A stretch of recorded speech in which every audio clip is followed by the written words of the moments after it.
Hello and welcome to my class. My name is CA Hanish Gupta. तो आज अपन CA inter financial management का revision start करेंगे। उसके अंदर सबसे पहले अपन cost of capital chapter start कर रहे हैं। ठीक है, ये मेनली जो अभी पढ़ा रहे हैं वो प्रैक्टिकल पार्ट है, फिर उसके बाद थ्योरेटिकल पार्ट अलग आएगा।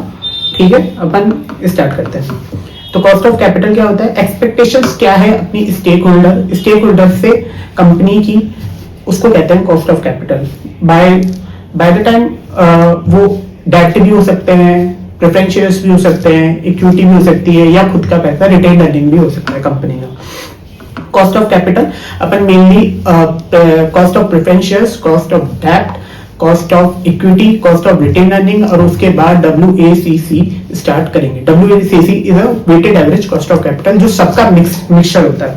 कॉस्ट ऑफ डेट में सबसे पहले डिबेंचर दो तरह के होते हैं, इररिडीमेबल और रिडीमेबल।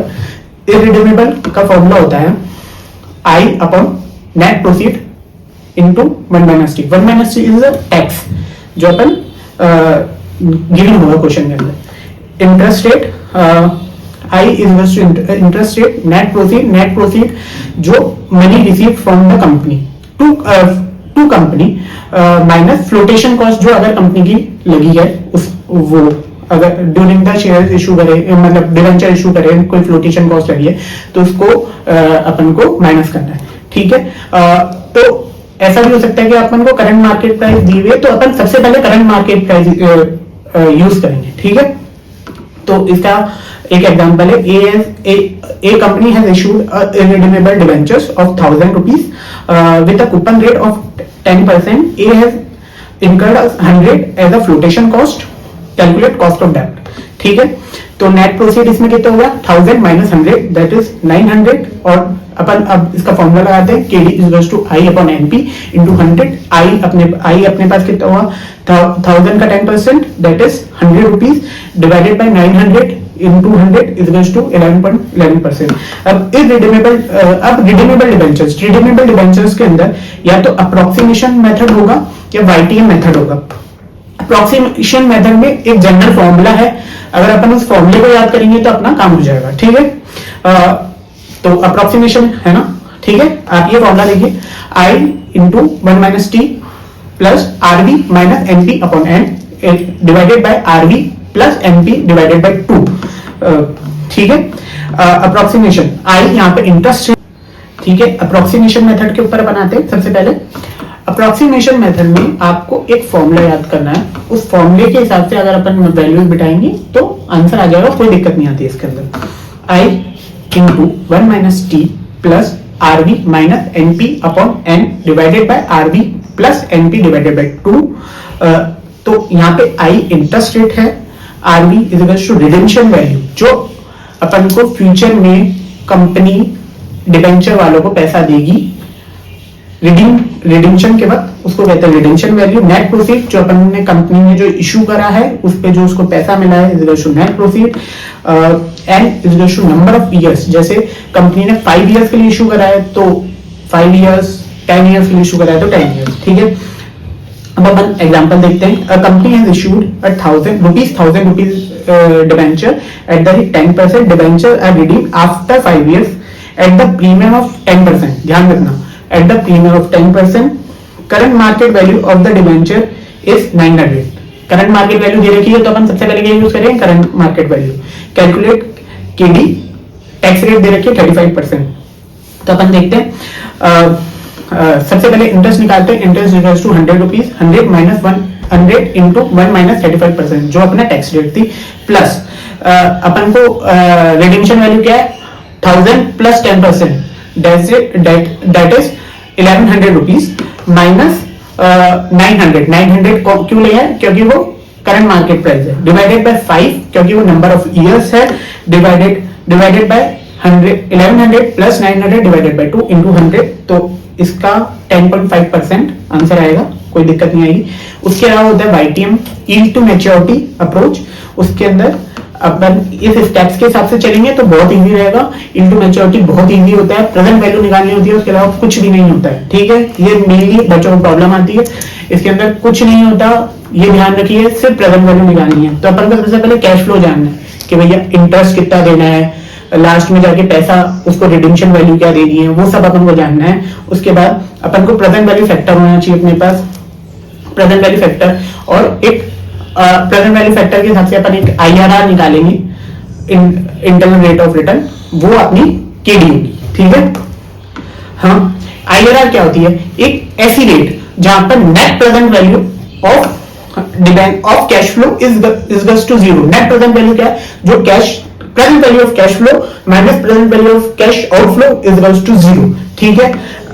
IRR निकालने का एक फॉर्मूला होता है, फॉर्मूला याद रखो, फॉर्मूला याद रख लो, कोई ऐसी दिक्कत नहीं है। L मतलब lower limit, lower rate plus NPV of L divided by NPV of L minus H into H minus L। H minus L अभी बताता हूं।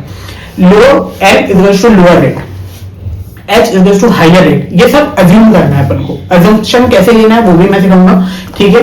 NPV of L is net present value of lower limit, जो अपन ने जैसे मान लो 10% लेते हैं अपन, तो उससे अपन एक cash flow net present value निकालेंगे, तो मान लो NPV of L, NPV of H is to higher limit, जो भी हायर लिमिट होगी उसकी NPV, ठीक है। अपन को कैसे अज्यूम करना है, सबसे पहले ये जान लीजिए कि अपन L और H जो अपनी लोअर रेट और हायर रेट कैसे अज्यूम करेंगे, वो सबसे बड़ा क्वेश्चन होता है। तो अपन को कोई भी रेटिंग इश्यू अज्यूम कर लो, सबसे पहले उसके हिसाब से NPV निकालो, ठीक है ना।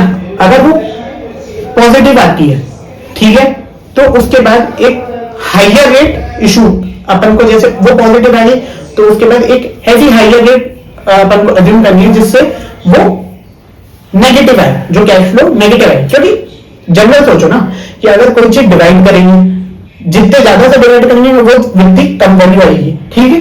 प्रेजेंट वैल्यू क्या होता है? अपन को कोई चीज से कोई चीज डिवाइड करनी है, मतलब कैश फ्लो को उसका प्रेजेंट वैल्यू पर निकालनी है। मतलब आज मैं किसी को 1000 रुपए दे रहा हूं, तो अगर मैं कल को 1000 रुपए देता तो उसकी क्या वैल्यू होती, उसको कहते हैं प्रेजेंट वैल्यू, ठीक है। अब ये फॉर्मूला अपन देखते हैं, एक एग्जांपल अपन देखते हैं, ठीक है। ईयर वन पे अपन को मिले 80 रुपीज, ईयर 0 पे अपन को 80 रुपीज मिले, जो अपन ने इशू करा होगा नेट डिबेंचर, अपन ने जब इशू करे अपन को 80 रुपीज मिले। 1 to 5 ईयर्स में अपन को उनको 10 रुपीज के हिसाब से इंटरेस्ट देना है, 1 माइनस 35% दैट इज 6.5, वो जो इंटरेस्ट है आफ्टर टैक्स, ठीक है। उसके बाद ईयर 5 पे एक तो अपन में इंटरेस्ट देना ही देना है, उसके बाद एक 100 रुपीज का रिडेम्पशन वैल्यू है, जो अपन को डिबेंचर जिससे पैसा लिया है, जो लिया है वो तो वापस देना ही पड़ेगा ना, ठीक है। तो अपन इशू अज्यूम करेंगे, ठीक है। अब अपन अज्यूम क्या कर रहे हैं? सबसे पहले मैं क्या अज्यूम कर रहा हूँ कि भाई 10% लोअर रेट है, ठीक है। जनरली आप 10 से 15% के हिसाब से 10% लोअर रेट एज्यूम करो और 15% हायर रेट एज्यूम करो, ICI यही यूज करता है ज्यादातर, ठीक है ना। तो अपन मैंने सबसे पहले 10% एज्यूम करा, उसके हिसाब से सबसे पहले कैश फ्लो लिखे, है ना। 10% के हिसाब से जो मेरी वैल्यू आई वो आई 6.41, ठीक है, 6.41 आई। और अपन अब मैं 6.74, अब मैं क्या करूंगा, एक हायर रेट एज्यूम करूंगा, जिससे क्या मेरा नेगेटिव कैश फ्लो है, तो मैंने क्या एज्यूम करी 15%, उससे मेरा नेगेटिव कैश फ्लो क्या था 8.51। अब मैंने फॉर्मूले में लगाया, डायरेक्ट फॉर्मूले में लगाना, और कुछ नहीं करना है। सिर्फ फाइनेंशियल मैनेजमेंट में ज्यादातर फॉर्मूले का काम है, अनटिल एंड अनलेस आपको डिसीजन मेकिंग नहीं करनी, उसके अलावा सिर्फ फॉर्मूला है। तो 10% प्लस 6.74 क्यों?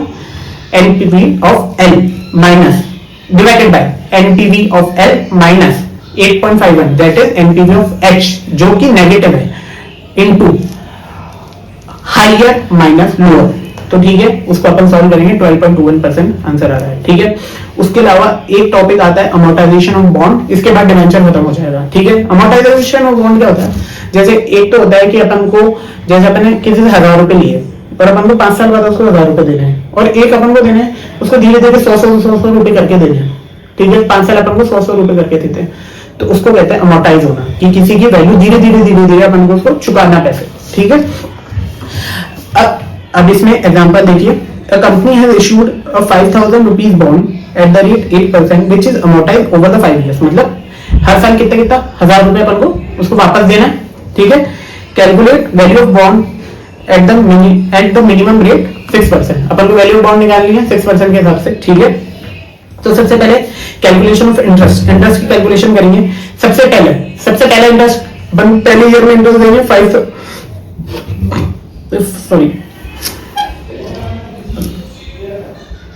इंटरेस्ट। सबसे पहले अपन 5000 के 8% के ऊपर 400 रुपीज का इंटरेस्ट देना है। फिर उसके बाद क्या होगा, अपन उसको एक सेकंड ईयर में अपन सबसे पहले 1000 रुपए उसको वापस दे देंगे, तो 4000 का 8% 320। थर्ड ईयर में उसको फिर 1000 रुपए वापस दे देंगे, तो 4000 माइनस 1000 इंटू 8% 240। फिर उसके बाद फोर्थ ईयर में उनको 3000 मतलब 1000 फिर वापस दे देंगे, तो 3000 माइनस 1000 इंटू 8% इज टू 160।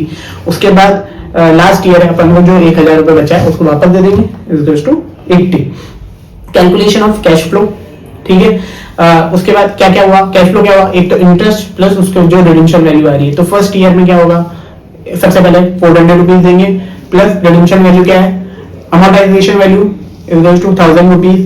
फिर सेकंड ईयर में 320 प्लस 1000, थर्ड ईयर में 240 प्लस 1000, फोर्थ ईयर में 160 प्लस 1000, फिफ्थ ईयर में 80 प्लस 1000, ठीक है। टोटल होता है, टोटल कर लेंगे, ठीक है। उसके बाद जो मिनिमम रेट अपन को दे रखी है उसके हिसाब से प्रेजेंट वैल्यू निकाल देंगे, प्रेजेंट वैल्यू फैक्टर 1/1.06। फिर उसका इक्वल्स टू डिवाइडेड अपन कैलकुलेटर पर करके वो निकाल लेंगे, और जनरली क्वेश्चन में दिया हुआ होता है, ठीक है।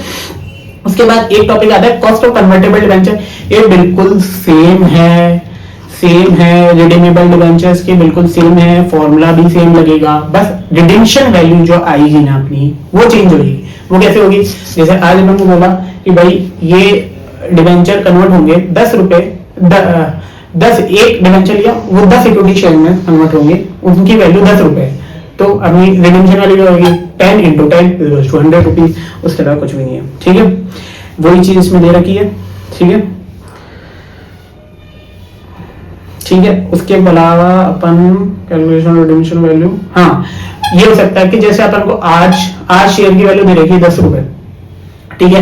अपन को बोला 5 साल बाद रिडीम होंगे। अब अपन को क्या कैसे पता चलेगा कि 5 साल बाद क्या वैल्यू होगी, या तो अपन को दिया हो या फिर कोई ऐसी ग्रोथ रेट दी हुई हो, तो उसके हिसाब से अपन निकाल लेंगे। जैसे अब अपन इसमें जैसे फॉर्मूला है मार्केट वैल्यू, आज की market value into 1 plus growth rate की पावर n। जैसे आज सेकंड ईयर में निकालनी है तो पावर 2, थर्ड ईयर में निकाले तो पावर 3, फोर्थ ईयर में निकाले पावर 5, ठीक है। उसके बाद एक और मेथड होता है कन्वर्टेबल डिबेंचर्स में, YTM मेथड, वो भी सेम है, कुछ भी अलग नहीं है, वो भी सेम है, ठीक है। उसके बाद अपन स्टार्ट करते हैं cost of preference shares KP। उसके अंदर भी यही है, रिडीमेबल और इरिडीमेबल सेम चीज है, जैसे अपन ने वहां पे करा था रिडीमेबल में, जैसा अपन ने वहां पे करा था इरिडीमेबल में, ठीक है। उसके अलावा बस यहाँ पे क्या होगा, इंटरेस्ट की जगह डिविडेंड हो जाएगा, उसके अलावा सब कुछ सेम है, ठीक है। कुछ भी अलग नहीं बनना है, जैसा अपन ने कॉस्ट ऑफ डिबेंचर में करा था वैसे ही कॉस्ट ऑफ प्रेफरेंस शेयर्स में होगा, ठीक है। अब सबसे main topic cost of equity. Cost of equity में एक होता है डिविडेंड प्राइस मॉडल, एक होता है अर्निंग प्राइस मॉडल, एक होता है ग्रोथ मॉडल जिसको गॉर्डन मॉडल भी कहते हैं। उसके बाद रियलाइज यील्ड अप्रोच, उसके बाद होती है CAPM अप्रोच, ठीक है। डिविडेंड प्राइस बिल्कुल सेम जैसे इरिडीमेबल डिबेंचर्स में करा था I upon नेट प्रोसीड, इसमें भी D1 upon P0। D1 क्या होता है, एक्सपेक्टेड डिविडेंड, जो जैसे आज मैंने डिविडेंड दिया 10 रुपए, है ना, तो कल क्या एक्सपेक्टेड है कि भाई कल मैं कितना डिविडेंड दे दूंगा, उसको कहते हैं D1, ठीक है। P0 is to current market price, आज क्या प्राइस चल रही है अपन शेयर जब इशू करते हैं, ठीक है। अब ये अप्रोच कब, डिविडेंड वाली अप्रोच कब यूज करेंगे, जब डिविडेंड की रेट कांस्टेंट होगी। डिविडेंड अपन को कांस्टेंट चीज है, ठीक है। जब अपन डिविडेंड जैसे 10 रुपए डिविडेंड दे रहा हूं, कल से मैं 10 रुपए दूंगा, परसों में 10 रुपए दूंगा, डिविडेंड की रेट कांस्टेंट है, तो अपन डिविडेंड अप्रोच यूज करेंगे। उसके बाद अर्निंग है, डी की जगह बस ई लिख दो, ई डिवाइडेड बाय P0, है ना, ठीक है। तो वो कब, अब ये earning per share P0 to market price, वो ये वाली अप्रोच कब यूज करेंगे, जब अर्निंग कांस्टेंट होगी, ठीक है। सेम चीज आ गई, dividend approach is to irredeemable debenture, जैसा अपन ने वहां करा था अर्निंग प्राइस अप्रोच में भी इररिडेमेबल डिबेंचर्स की तरह करना है, ठीक है। इसके बाद होता है गॉर्डन, सबसे मेन अप्रोच है गॉर्डन अप्रोच, ठीक है। Gordon is to growth approach, ठीक है। इसका फॉर्मूला याद करें सबसे पहले, D1 divided by P0 plus G, repeat करें, D1 divided by P0 plus G। D1 is to expected dividend, P0 is to current market price और G is to growth rate, ठीक है। अपन ये वाली अप्रोच कब यूज करेंगे, Gordon वाली, जब क्या होगी, अपन को ग्रोथ रेट कांस्टेंट है, जैसे आज 10% के हिसाब से बढ़ रहा है तो वो चीज कांस्टेंट होनी चाहिए, ग्रोथ रेट कांस्टेंट होनी चाहिए, ठीक है। अब एक एग्जांपल देखते हैं अपन गॉर्डन मॉडल का, ठीक है। ए limited has paid ₹10 per share dividend and current market price is to 100, expected growth rate है इज टू 5%। तो D0 कितनी है, पेड, क्या लिखा हुआ है उसमें, पेड।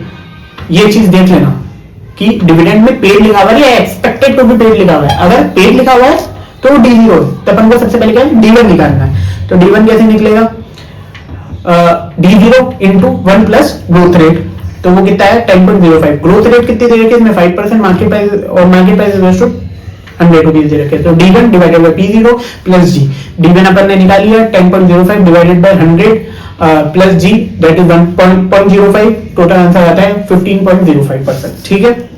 अब अपन ग्रोथ रेट कैसे निकलेगी, ग्रोथ रेट निकालने के दो फॉर्मूले होते हैं, या तो क्वेश्चन में गिवन होगी या अपन को निकालना पड़ेगा, ठीक है। एक होता है गॉर्डन अप्रोच और एक होता है एवरेज मेथड, ठीक है। Gordon approach D into R, बस इतना ध्यान रखना, D इंटू आर। D क्या होता है, रिटेंशन रेशियो, जैसे अपन ने 10 रुपए कमाए, 5 रुपए उनको डिविडेंड वालों को दे दिए और कितने अपन ने रिटेन करा, दैट इज 5 रुपीज। जो रेशियो निकला 5 divided by 10 that is 0.5 rupees, वो होता है रिटेंशन रेशियो, ठीक है। Into internal rate of return, ये जनरली क्वेश्चन में गिवन होती है, ठीक है। तो गॉर्डन का ये हो गया। उसके बाद ये एवरेज मेथड है, एवरेज मेथड पे क्वेश्चन जनरली आता नहीं है, तो अपन देख लेते हैं एक बार, वैसे क्वेश्चन आता नहीं है इसमें, ठीक है।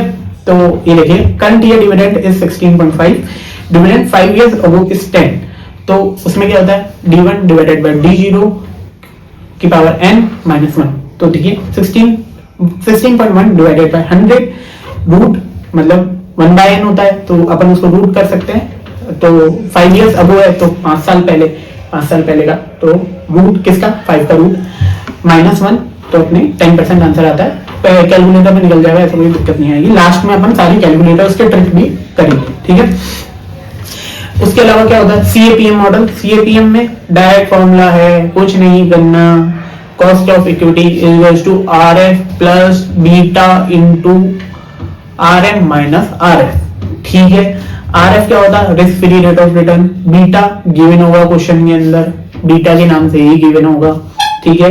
RM माइनस RF क्या होता है, या तो रिस्क प्रीमियम, RM क्या होता है, रिस्क रिटर्न ऑफ मार्केट, ठीक है ना। हो गया CAPM।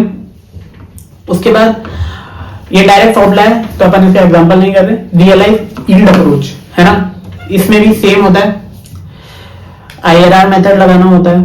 और जब अगर when the price of the year is different, मतलब आज अलग प्राइस है, कल अलग प्राइस थी, कल परसों अलग प्राइस होगी, अपन अलग अलग डिविडेंड भी दे रहे हैं, तो उस हिसाब से एक अप्रोच ये होती है, या एक अप्रोच होती है IRR मेथड, वो सेम है, सेम चीज है जो अपन ने डिबेंचर में करी ना, कि रिडीमेबल डिबेंचर में IRR मेथड जैसा अपन ने लगाया वैसे ही अपन को इसमें लगाना, ठीक है। उसका अपन फॉर्मूला देख लेते हैं, जब अपन प्राइस डिफरेंट होगा 1 plus y1 into 1 plus y2, y यहाँ पर 1 प्लस y2 किंतु 1 प्लस yn की पावर 1 by n माइनस 1, ठीक है। 1 प्लस y n कैसे निकालना है, dn plus pn divided by pn minus 1, ठीक है। yn क्या होता है, इंटरनल रेट ऑफ रिटर्न, बस इतनी ध्यान रखना, उसके अलावा कोई भी ध्यान नहीं रखना, क्योंकि अपन को क्या रखना है, इनका एवरेज निकालना है। एवरेज कैसे, ज्योमेट्रिकल मीन कहते हैं इसको, ज्योमेट्रिकल मीन मेथड, ठीक है, ठीक है। अब अपन इसको निकालते हैं, तो क्या करना है, फर्स्ट ईयर में 1 रुपीज डिविडेंड है, प्राइस 9 रुपीज है, सेकेंड ईयर में 1 रुपीज डिविडेंड है, प्राइस 9.75 है, थर्ड ईयर में 1.2 रुपीज डिविडेंड है, प्राइस 11.5 एंड सो ऑन, ठीक है, तो अपन सबसे पहले y1 निकालते हैं, है ना, 1 प्लस y1, तो d1 plus p1 divided by p0। अब p0 क्या है यहाँ पर 9 रुपीज, क्यों, इससे पहले की अपन को प्राइस नहीं पता, तो d1 क्या होगा इसमें 1 plus 9.55 divided by 9, same 1.2 divided by plus 9.5 divided by 9.75, क्योंकि ये क्या हो गई, यहाँ पर ये p0 हो गया, जैसे वहां पर p0 हो गया, यहाँ पर p0 हो गया, ठीक है। सेम फॉर्मूला लगाएंगे, उसका रूट निकालेंगे बाय 4 वाले रूट निकालेंगे, -1 करेंगे, इज टू 15% आ जाएगा। कॉस्ट ऑफ रिटेन अर्निंग, ये चीज ध्यान रखना, कॉस्ट ऑफ रिटेन अर्निंग बिल्कुल कॉस्ट ऑफ इक्विटी है, ठीक है। उसके अंदर वही CAPM फॉर्मूला है, उसके अंदर वही डिविडेंड मॉडल है, अर्निंग मॉडल है, ग्रोथ मॉडल है। मॉडल वहीं से पढ़ना है, कॉस्ट ऑफ इक्विटी से, बस अपन को कॉस्ट ऑफ रिटेन अर्निंग को, हाँ भाई सही है, सेम है, अपन को पता है चीज, ठीक है। अब क्या होता है, एक आता है weighted average cost of capital, सबका मिक्स, ठीक है। अब अपन ने जैसे क्या करा, अपन ने केडी निकाल ली, केपी निकाल ली, केआर निकाल ली और केई निकाल ली।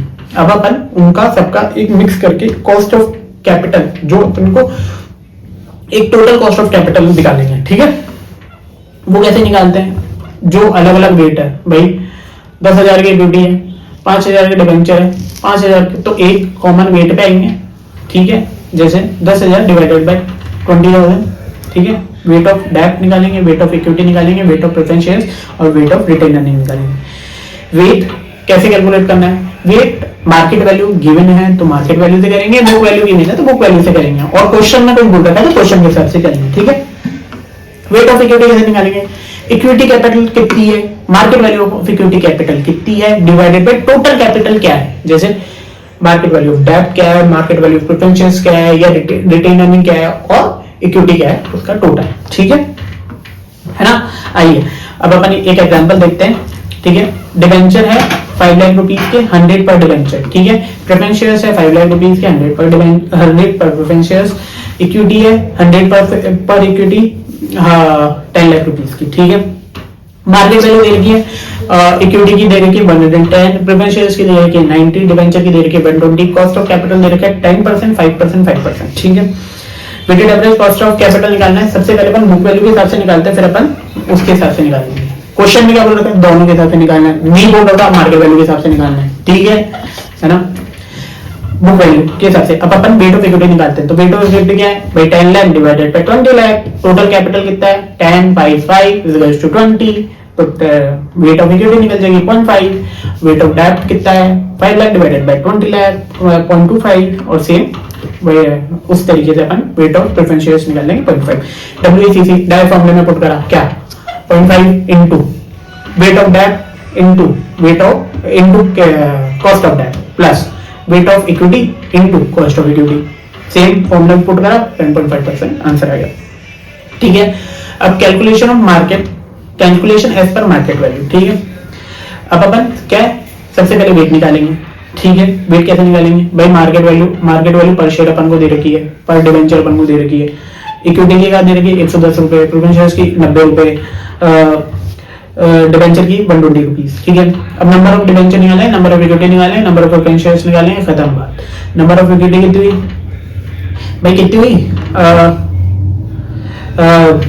10 लाख डिवाइडेड बाय 100, ठीक है 10,000, सेम उस तरीके से number of preference share 5,000, number of debenture 5,000, ठीक है। मार्केट वैल्यू निकाल लेंगे 10,000 into 110, 5,000 into 90, debenture 5,000 into 120, same. अब अपन को टोटल पता चल गया है, सेम वेट ऑफ इक्विटी निकाल लेंगे, वेट ऑफ डेट निकाल लेंगे, फॉर्मूले में पुट करा, cost of equity, cost of capital निकल जाएगी, ठीक है। मार्जिनल कॉस्ट ऑफ कैपिटल क्या होता है, cost of raising additional capital. जैसे पहले मेरे पास 10 लाख रुपए कैपिटल था, अब मैं चाहता हूं मैं 10 लाख और इशू करूं, तो वो जो 10 लाख रुपए इशू करा ना, उसका जो कॉस्ट निकालेंगे उसको क्या देंगे, marginal cost of capital. Same चीज है, सबसे पहले अपन को न्यू वेट निकालने और फिर न्यू कॉस्ट ऑफ कैपिटल निकालनी, खत्म, ठीक है। मार्जिनल कॉस्ट ऑफ कैपिटल भी खत्म, ठीक है। उसके अलावा इस चैप्टर के अंदर अपन ने सब कुछ कवर कर लिया है, एक बार अपन देख लेते हैं, हाँ कॉस्ट ऑफ कैपिटल, ठीक है, एक बार देख लेते हैं, देखिए ठीक है, रुक जाइए, नहीं ये रहा, ठीक है, देख लिया। कॉस्ट ऑफ रिडीमेबल हो गई, कॉस्ट ऑफ रिडीमेबल हो गई है, इरिडीमेबल हो गई है, कॉस्ट ऑफ रिडीमेबल हो गई है, उसके अंदर अप्रोक्सीमेशन भी हो गया अपना, ठीक है। उसके बाद वाईटीएम अप्रोच हो गई है, ठीक है। आगे आ जाइए, अमोर्टाइजेशन ऑफ बॉन्ड हो गया है, बॉन्ड हो गया है, कॉस्ट ऑफ कन्वर्टेबल डिबेंचर सीख लिए, कॉस्ट ऑफ प्रेफरेंस शेयर सीख लिए, सेम ही चीज़ है, ठीक है। उसके बाद कॉस्ट ऑफ इक्विटी के पांचों मॉडल सीख लिया अपन ने, डिविडेंड भी सीख लिया है अपन ने, अर्निंग पर शेयर भी सीख लिया है अपन ने, ग्रोथ भी सीख लिया है, रियलाइज्ड यील्ड भी सीख लिया है, उसके बाद सीएपीएम भी सीख लिया है, ठीक है। आगे चलते हैं, एवरेज मेथड ग्रोथ निकालने का सीख लिया है, ठीक है। रियलाइज्ड यील्ड अप्रोच सीख लिया है, सीएपीएम हो गया है। रिटेन अर्निंग अपन ने, कॉस्ट ऑफ रिटेन अर्निंग मैंने तुम्हारे को बोल ही दिया था, कॉस्ट ऑफ इक्विटी के सेम होगी। WACC अपन ने सीख लिया है, जैसे मैंने सिखाया वैसे ही करना तो इजी रहेगा तुम्हारे लिए। मार्केट वैल्यू, बुक वैल्यू अपन ने सीख लिया, ठीक है। मार्जिनल कॉस्ट ऑफ कैपिटल सीख लिया है, ठीक है, हो गया है। अब ये चैप्टर कंप्लीट हो गया है, ठीक है। आप इसके क्वेश्चन आंसर सॉल्व करिए। अगर क्वेश्चन आंसर में कोई भी टॉपिक में अगर आपको प्रॉब्लम आ रही है तो आप मुझे डायरेक्ट व्हाट्सएप पे मैसेज कर सकते हैं या टेलीग्राम पे मैसेज कर सकते हैं। मैं टेलीग्राम पे एक चैनल है सीए इंटर हनीश गुप्ता के नाम से है, फाइनेंशियल मैनेजमेंट, तो वो उस पर मैं सब नोट्स अपलोड कर दूंगा, जितने भी बोर्ड नोट्स अपने बन रहे हैं वो मैं अपलोड कर दूंगा, ठीक है। आगे कोई भी अपडेट रहेगी मैं टेलीग्राम चैनल पे डाल दूंगा, और टेलीग्राम चैनल का लिंक डिस्क्रिप्शन में है, और पसंद आए तो लाइक कर देना, ठीक है।